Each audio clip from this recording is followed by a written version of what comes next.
August 2nd, and this is dated the 1st. High heat kills thousands of fish at Corporate Lake, Missouri, August 1st. Now it says here thousands of dead fish have surfaced at Corporate Lake due to high heat and a lack of rainfall. I don't believe that. Lack of rainfall in Missouri? We've been getting torrential amounts of rain. Anyway, according to the Missouri Department of Conservation, water temperatures exceeded 90 degrees in the man-made lake on Sunday and Monday.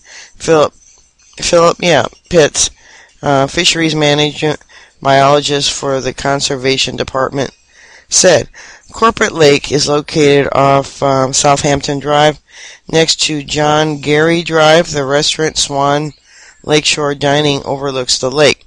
These high water temperatures cause low oxygen and kill fish, Pitts said, which means there is a depletion of oxygen from the lake and the fish suffocate in large numbers. The majority were sunfish and the rest were common carp, bluegill, crappie, golden shiners, and several other species. Pitts said he visited Corporate Lake at about 12:30 p.m. Monday. I saw the lake with thousands of fish piping towards the surface, he said. It's low oxygen related and very common for this time of year. August 2nd, 2011. Nearly 300 bass killed near the McGuire nuclear plant, North Carolina. Nearly 300 dead striped bass have been found since Friday in Lake Norman near the McGuire nuclear plant, Duke Energy reported Monday. The fish kill follows the 7,000 striper that had died in the lake last summer and is the fourth die-off since 2004. Power plants are no stranger to dead fish. Cooling water intakes kills millions of small fish in a year, and the Environmental Protection Agency is considering new rules to reduce the toll. Duke and other utilities also have to worry about the heated water they return to rivers or lakes from which they pump it. Discharged water that's too hot can hurt fish and other aquatic life. McGuire's discharge, which goes into the canal connected to the lake, is limited to 99 degrees this time of the year. Then how's come up here they got an article that says that the lake was at 90 degrees and all the fish died? Very strange. Hot weather limits oxygen at some depths of the southern reservoirs, especially in the middle zone that acts as a barrier to fish trapped in the cooler bottom. To moderate the temperatures of the discharged water, McGuire pumped water from the low intake about 80 feet for 5 days in July. Duke told the Nuclear Regulatory Commission on Monday the plant's cooling water normally goes through intakes closer to the surface. Duke had also pumped from the lower intake before last summer's fish kill.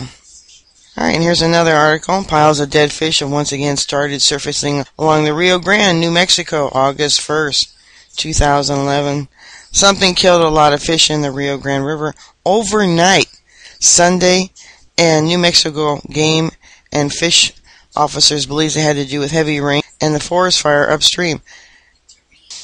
You can't see me, I'm shaking my head. I mean, they got one excuse after another.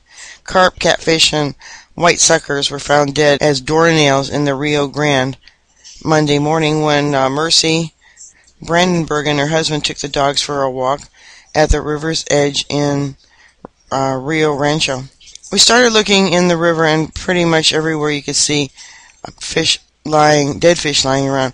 We also walked the river south, and the same situation, same scenario. Fish everywhere, Brandenburg explained. Fish and game officials were testing the river water acidity along with the oxygen level Monday. The levels were found to be normal, but officials said they might not have been normal upriver Sunday night.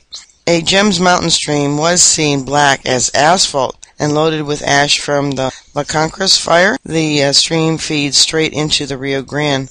Fish and game officials said there are many more streams in the same condition in the Gems. A lot of things, whether it be ash or whatever, got washed into the river very quickly and probably in a certain spot of a kind. It depleted the oxygen so much that the fish couldn't survive, said the New Mexico game and fish official Rick Castell. Officials said they have seen this kind of fish kill pretty frequently, but usually in lakes and not in flowing rivers. Another one, Morocco. Thousands of fish mysteriously die in Morocco, August 1st. Since mid-June, thousands of dead fish have been rotting along the banks of Mambolia River in northeastern Morocco, while tests are being carried out to establish the cause of death. Environmental activists are blaming the local sugar refinery there. Well, at least this time they're not saying it's from no oxygen. I'm sorry. You can't cry, you gotta laugh, right? I mean, yeah, what can you say? Alright, bookmark my site. I'll keep you up to date. Stay safe and God bless.